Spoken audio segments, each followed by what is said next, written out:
이번 시간에는 사회복지 행정론의 필요성에 대한 얘기를 조금 더 구체적으로 하고자 합니다.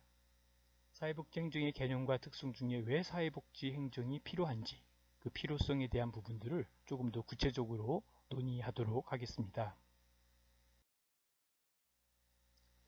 사회복지 행정의 필요는 여러 가지가 있겠지만 특별히 조직 안에서 특히 조직 구성원들은 서로 정보를 나누려 하지 않고 있다라고 하는 것이죠. 그런 의미에서 사회복지 행정은 매우 의미 있고 중요하다라고 하는 것이죠.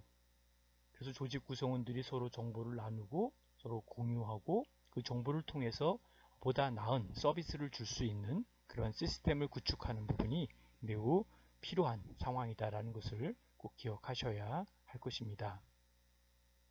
다음은 조직 구성원들에 대한 분명한 역할 기대도 없고 또 모든 결정이 일방적으로 이루어질 것이다 라고 하는 것에서 우리는 고민해 볼 필요가 있습니다. 왜 조직 구성원들이 역할 기대가 없을까요? 그리고 왜 모든 결정이 일방적으로 이루어질 것인지 한번 깊이 곰곰이 생각해 볼 필요가 있습니다. 그런 의미에서 사회복지 행정은 행정을 통해서 함께 할 수 있는 분명한 역할에 대한 부분도 나누게 되고 또 모든 결정이 일방적으로 이루어지지 않을 수 있도록 잘 교류하고 정보의 공유가 필요하다고 볼 수 있습니다. 다음은 서비스와 관련된 지식과 기술을 향상시키도록 지원하는 어떤 방법도 진행되지 않을 것이다 라고 하는 것이 함께 고민해 볼 내용 중에 하나입니다. 왜 지식과 기술을 이 기술과 지식을 향상시키도록 왜 지원하는 방법이 생기지 않을까요? 이 부분도 바로 사회복지 행정의 필요성을 강하게 어필하고 있는 것이다 라고 볼 수 있습니다. 그런 의미에서 이제 조직에서 행해지는 프로그램이나 서비스에 대해서도 누구나 평가하지 않고 있다라고 하는 것도 매우 의미 있는 함께 고민해 볼 하나의 문제다라고 볼 수 있습니다. 왜 누구도 평가하지 않을 것인지, 왜 평가라고 하는 부분에 대해서 고민하고 있는 것인지 이 부분에 대해서도 우리가 함께 고민해 볼 필요가 있는데요. 사회복지 행정이란 바로 앞과 같이 상태가 발생하지 않도록 많은 부분이 지금 문제점이 되어 있는데 이 문제점이 발생하지 않도록 하나의 관리하는 매니지먼트하는 하나의 장치다라고 하는 것이죠. 그래서 기관의 이념에 따라 목표를 설정하고 그것을 효과적으로 달성하기 위해서 행정이 필요하다라고 하는 것이죠. 따라서 나름대로 사회복지 행정은 다양한 사회복지 활동을 조정하면서 또 이용자에게 질 높은 서비스를 제공해서 기관의 지속적인 유지와 발전을 위해서 필요하다라고 하는 것도 우리가 깊이 생각해 볼 필요가 있습니다. 그런 의미에서 사회복지 행정이 만일에 없거나 또 사회복지 행정이 제대로 가동이 되지 않을 때 이러한 엄청난 일들이 생길 거라는 것을 우린 예상할 수 있습니다. 일방적으로 이루어지거나 또 지식과 기술이 향상되지 않고 또 누구도 평가하지 않을 수 있는 이러한 시스템을 우리는 반드시 새롭게 만들고 더 나아가서는 보다 더 효과적이고 효율적인 시스템을 구축하는 것이 무엇보다 필요하다라고 하는 것을 꼭 기억하시기 바랍니다. 그런 의미에서 이제 공식적 조직에 의한 활동이 절대적으로 필요한 부분이다라고 하는 것이죠. 특별히 현대 사회는 이 공식적인 기관에 의해서 수행되는 활동이 매우 필요하다라는 것이죠. 이것은 사회복지 활동이 조직을 통해 지속적이고 또 체계적으로 이루어진다는 의미이기도 합니다.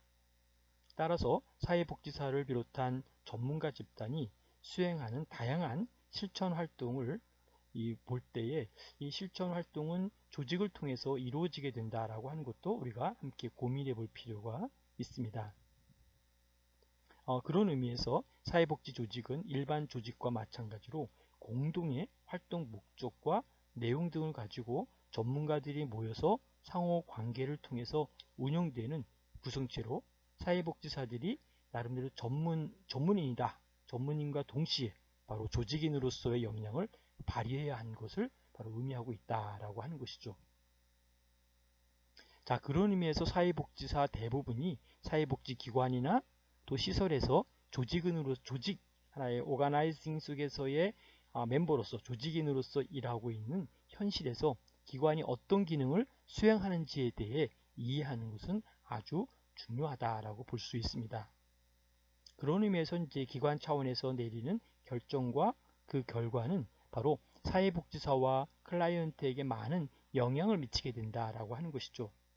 특히 기관의 이 조직 구조나 또 재정, 또 인재 양성과 같은 요소들은 바로 질 높은 서비스를 제공하는 데 있어서 직접 간접으로 바로 영향을 미치기 때문에 이렇게 미치는 관계 속에서 바로 관련된 영향을 미치기 때문에 관련된 행정의 기술과 그 과정을 이해하는 것은 필수적인 부분이다라고 볼 수 있습니다. 이러한 관점에서 본다면 사회복지 서비스는 복지기관이나 시설이 클라이언트나 이용자의 욕구에 적절히 반응할 때 좋은 서비스가 가능하다라고 볼 수 있습니다. 더 나아가서 사회복지 행정이 왜 필요한지 이러한 부분에서 이때 적절히 반응한다는 의미는 바로 복지조직이 서비스의 종류나 시기, 양 등을 결정할 때 결정적인 역할을 한다는 것을 우리가 기억해야 될 줄 압니다. 그렇지만 조직이라고 하는 것은 서비스 전달의 어떤 나름대로 중요한 도구일 뿐만 아니라 조직 구성원들의 지식과 기술을 향상하고 또 직무 만족을 지원하는 역할도 한다라고 볼 수 있습니다. 따라서 사회복지사를 비롯한 조직 구성원들은 조직의 특성과 또 한계를 이해하고 좋은 서비스를 제공하기 위하여 개인적 기술뿐 아니라 행정의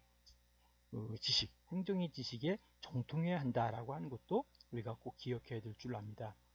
이러한 맥락에서 공식적 조직에 대한 활동을 우리가 살펴보면서 정말 이러한 조직이 공식적으로 이렇게 진행되는 부분이 매우 중요하고 그런 의미에서 사회복지 행정의 필요성이 더욱더 야기되고 있는 것을 우리가 볼 수 있는 것을 보면서 우리가 보다 더 사회복지 행정에 대한 지식, 다시 말하면 사회복지 행정의 휴먼 서비스 오가나이징이라고 하는 이 HS라고 하는 휴먼 서비스에 대한 조직을 좀 더 강화하고 좀 더 프로페셔널한 전문적인 영역을 만든다면 보다 더 나은 사회복지 행정이 될 수 있고 또 유지되고 더 발전할 수 있을 것이다. 이렇게 생각을 해봅니다. 다음은 사회복지 행정의 이념을 살펴볼 필요가 있는데요. 사회복지 행정의 이념은 뭘까요? 사회복지 행정이 추구하는 기본적인 가치나 또 사회복지사가 준수해야 할 행동에 대한 기준, 또 행동 규범을 의미한다라고 볼 수 있습니다.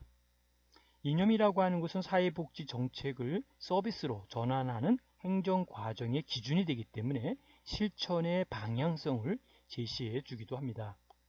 그런 의미에서 사회복지 행정의 이념은 일반적으로 지향하는 행정 이념과 함께 사회복지 행정의 특성을 포함하여야 한다라는 것도 꼭 기억하셔야 되겠고요.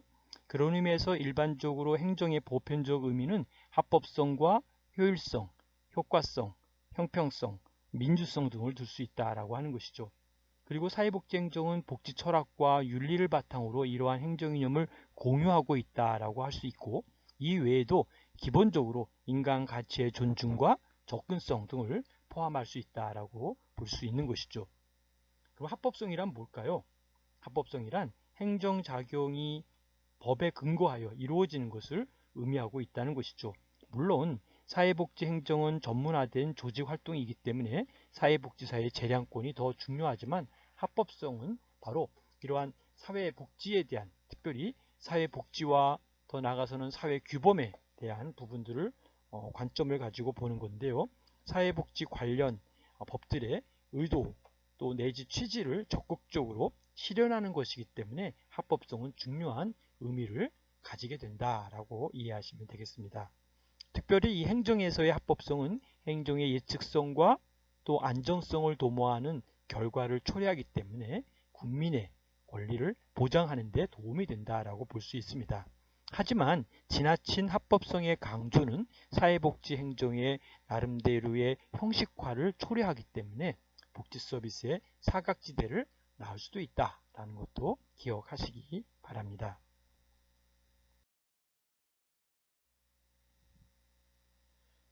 다음은 효율성을 한번 살펴볼 텐데요. 사회복지행정의 이념 중에서 효율성은 어떤 것일까요? 효율성은 일반적으로 투입과 산출의 비율을 의미하는 것으로, 효율성은 주어진 비용과 인원 범위 내에서 최소의 투입, 다시 말하면 인풋으로서 최대의 성과, 다시 말하면 아웃풋을 올리려고 노력하는 행정 활동을 평가하기 위해 필수적인 가치다라고 우리 이해할 수 있습니다. 그러나 사회복지 조직에서 이러한 효율성을 실제 수치로 측정하고 비교와 또 평가하는 것은 쉬운 일이 아닙니다. 예를 들어서 복지 서비스나 프로그램에 의해서 나타나는 인간의 변화, 다시 말하면 태도, 인식, 행위 등 정도를 최종적인 성과로 평가하고 측정하는 것은 매우 어려운 일이다라고 보는 것이죠. 즉, 유사한 복지 활동에 대한 투입과 산출의 비율을 측정하고 또 효율의 높고 낮음을 밝혀야 하는데, 바로 그것이 복지 조직과 서비스의 나름대로 특성상 나름대로 명확하게 평가하기는 어렵다라는 것이죠. 그런 의미에서 물론 효과성을 나타내는 것도 중요하지만, 특별히 효율성을 높이기 위해서는 가능한 한 적은 자원과 시간을 투입해서 가능한 많은 서비스 효과를 산출해야 한다라고 하는 것이죠. 또한 업무의 표준화를 통해서 활동과 서비스의 과정에서의 낭비와 중복을 제거해야 하고, 바로 이 프로페셔널한 지식, 전문 지식과 기술을 활용해서 보다 정확하고 또 면밀하게 업무를 수행해야 된다라고 하는 것이죠. 특히 사회복지 행정에서의 비용에 대한 최소화에 초점을 둔 기계론적인 효율성만 강조하기보다는 바로 인간의 만족을 최우선으로 고려하면서 투입과 산출의 비율을 획일적이고 단기적인 것이 아니라 상대적이고 단기적인 것으로 이해할 필요가 있다라는 것도 우리가 꼭 기억하시기 바랍니다. 다음은 효과성을 살펴볼 필요가 있는데요. 효과성이란 계획하거나 또 의도했던 목표에 대한 달성 정도를 의미한다라고 하는 것으로 이해하시면 되겠습니다. 그래서 복지기관의 서비스 그리고 프로그램과 같은 활동들이 있죠. 그러니까 서비스나 프로그램과 같은 활동이 이용자의 수요나 욕구에 대응해서 얼마나 목표의 성취를 잘 만들어냈는지, 그죠? 목표의 성취 정도를 나타내게 하는 행정 개념이 바로 효과성이라는 거죠. 그러니까 다시 말하면 아웃컴에 대한 결과에 대한 부분들을 보는 것이 효과성인데, 다시 말한다면 조직이 계획한 목표를 달성하는 정도, 100이라고 하는 목표를 만들었는데 90이 됐다든지, 그럼 90%가 되었다, 100이 됐으면 100% 되었다라고 하는 이런 목표 달성에 대한 정도를 말하는데, 복지 조직의 목표는 바로 가변적이고 잘 변한다는 거죠. 또 계층에 따라 다원적이기 때문에 효과성 평가는 매우 대단히 어려운 작업이다라고 보는 것이죠. 그런 의미에서 이제 극단적인 예로 서비스가 향상되어도 이제 그만하면 충분하다고 받아들이기 어려웠고, 항상 비용과 인원을 투입하여 끊임없이 더 향상되어야 한다는 결론에 이르게 된다는 것이죠. 따라서 효과성은 복지 욕구의 충족을 위해 더욱 노력하도록 요구하는 장점이 있지만, 한정된 예산과 인력 범위 내에서는 바로 평가에 도움이 되지 않는다는 주장도 가능하다라고 볼 수 있습니다. 특히 사회복지 조직의 효과성은 바로 클라이언트에게 미치는 영향을 고려한 목표가 명확해야만 달성 여부를 바로 파악할 수 있다라고 하는 것이죠. 그런 의미에서 목표 설정이 무엇보다 중요하다라고 하는 것을 우리는 꼭 기억해야 될 줄 압니다.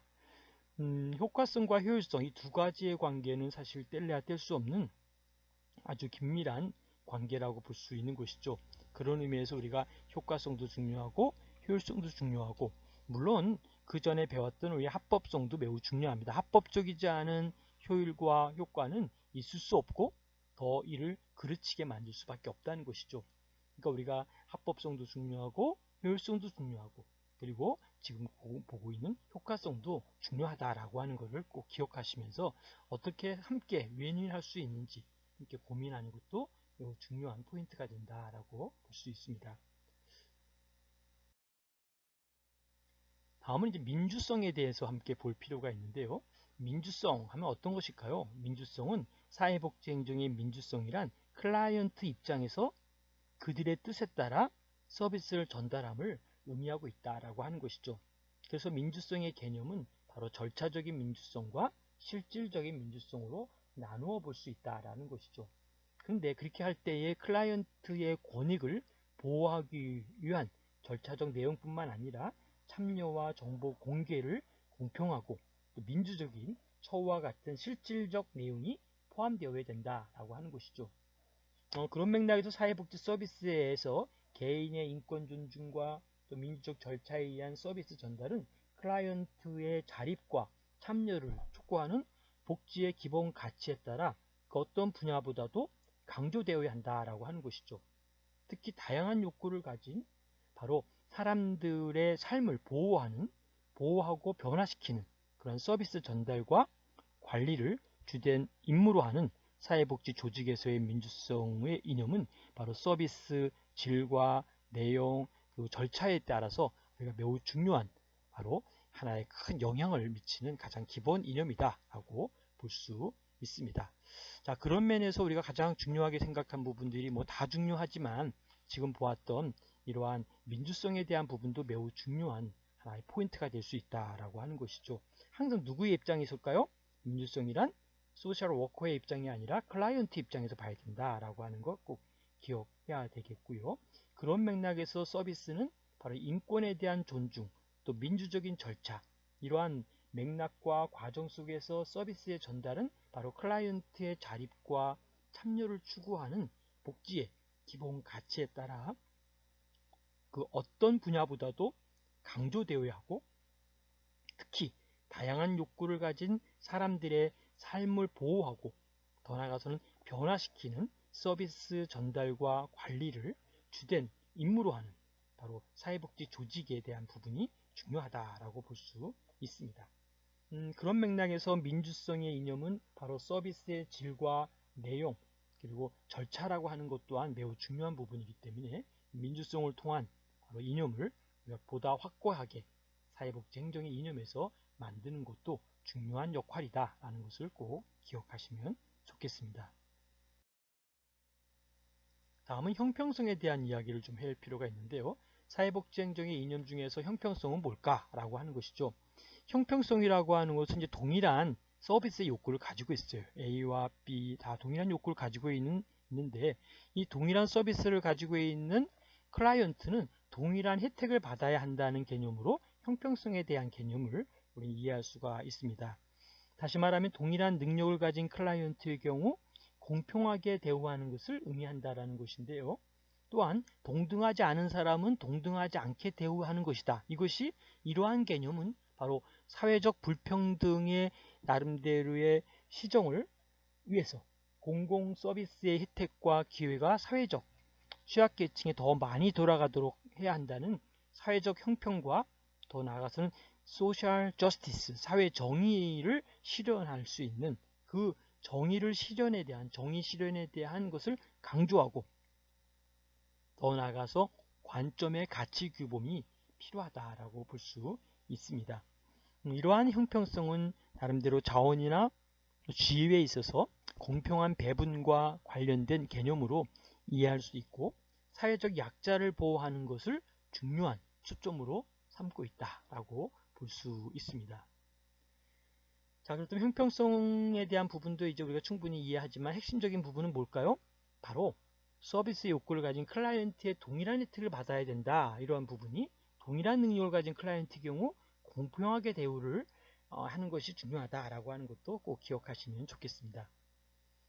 다음은 이제 인간 가치에 대한 밸류에 대한 휴먼 밸류에 대한 부분을 공부할 텐데 인간 가치에 대한 존중은 뭘까요?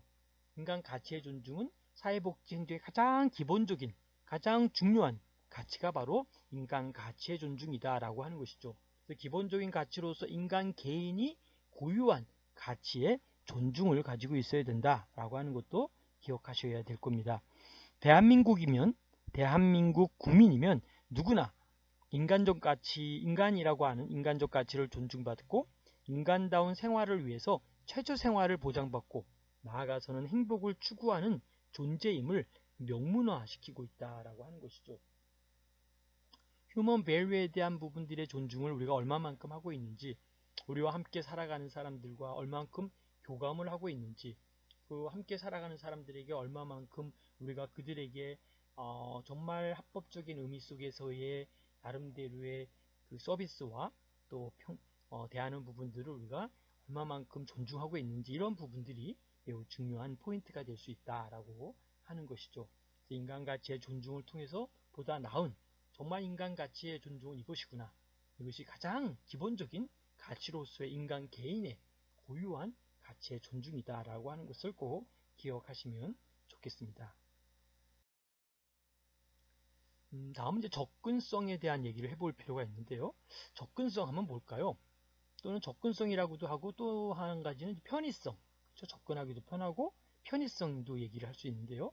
이 접근성과 편의성의 개념은 클라이언트가 사회적 서비스를 쉽게 이용할 수 있는 정도를 의미하고 있다라고 하는 것이죠. 그런 맥락에서 사회복지 욕구 중에서 비화폐적 욕구 충족의 경우 시설이나 권리나 더 나아가서는 인적 서비스 등을 불편함 없이 이용자가 쉽게 이용할 수 있도록 배려되어야 한다라고 하는 것이죠.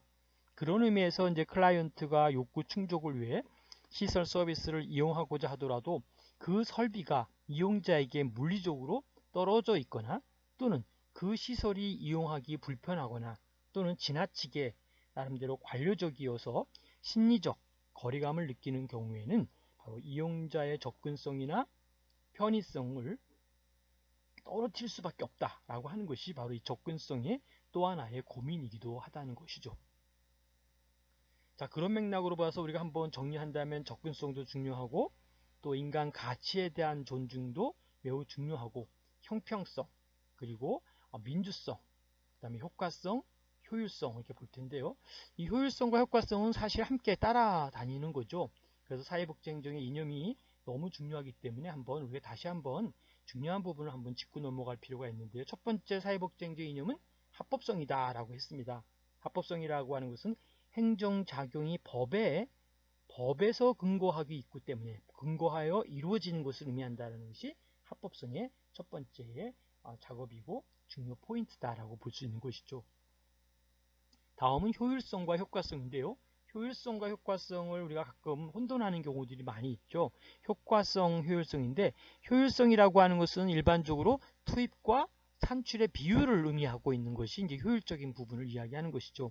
좀 더 다른 얘기로는 인풋과 아웃풋에 대한 그러한 관점에서 함께 노력하고 애쓰는 이런 부분들도 매우 중요한 부분이다라고 이해할 수가 있습니다. 그래서 우리가 효과성, 효율성 두 개는 같이 마치 쌍두마차처럼 효율적이기도 하고 효과적인 이 부분이 같이 돌아가야만이 보다 나은 서비스에 대한 또 판단을 할 수 있다라는 것이죠. 그리고 무엇보다도 클라이언트 입장에서 봐야 된다라고 하는 민주성이 중요한 포인트를 가지고 있죠. 그래서 사회복지행정의 민주성이라 뭐냐라고 하면 클라이언트 입장에서 바라보는 것이다. 내 입장이 아니라 클라이언트 입장에서 보면은 이런 것도 보이고 저런 것도 보이고 다 보인다는 것이죠. 그래서 클라이언트 입장에서 우리가 바라보는 것, 이것이 바로 민주성이다 라고 이해를 하시면 좋겠고요. 그 다음에 항상 형평성이 있어야 된다. 형평성의 키포인트는 뭘까요? 그렇죠. 클라이언트에게 동일한 혜택을 받도록, 클라이언트는 A, B, C가 있다 하더라도 모든 클라이언트 A, B, C가 동일한 혜택을 받아야 된다라고 하는 것이 이제 형평성의 원칙이죠. 누구에게 많이 주고 누구에게 적게 주고, 이거는 불합법성이라고 볼 수 있죠. 그 다음에 이제 인간 가치에 대한, 밸류에 대한 부분들을 우리가 어떻게 존중할 것인가. 이 나름대로 어떤 그 의미의 인간 가치, 밸류죠. 휴먼 서비스뿐만 아니라 휴먼 밸류에 대한 부분들에 대한 것을 어떻게 존경할 것인지, 어떻게 존중할 것인지, 이러한 한 분 한 분에 대한 것뿐만 아니라 조직과 조직 속에서도 이러한 부분을 연결할 수 있는 그러한 부분이 필요하다라는 것이죠. 마지막으로 이제 중요한 것은 접근성과 편의성이라는 것이죠. 아무리 좋은 거라고 할지라도 접근할 수가 없고, 아무리 뭐 정말 기가 막힌 프로그램이라고 할지라도 그것을 이용할 수 없는 그러한 상황이라면 이것을 조금 더 구체화시켜서 보다 나은 방향으로 이끌어가는 것도 바람직하다. 바람직하다라고 볼 수 있습니다. 자, 여러분 어떻습니까? 사회복지 행정에 대한 개념, 특성, 또 나름대로 이념 이런 부분들을 쭉 정리하면서 사회복지 행정이 그냥 이렇게 단순한 것이 아니라 소셜 웰페어라는 것 플러스 어드미니스트레이션이라는 단어가 같이 합해서 나름대로 보다 더 나은 그러한 의미로 만들어지는 이런 부분들을 보면서 나름대로 사회복지 행정에 대한 보다 더 심층적인 연구와 또 심층적인 배려와 더 나아가서는 이러한 일에 함께 연결해서 우리가 계속적 연구를 끊임없이 해가는 여러분들이 되시기를 바라겠습니다. 수고하셨습니다.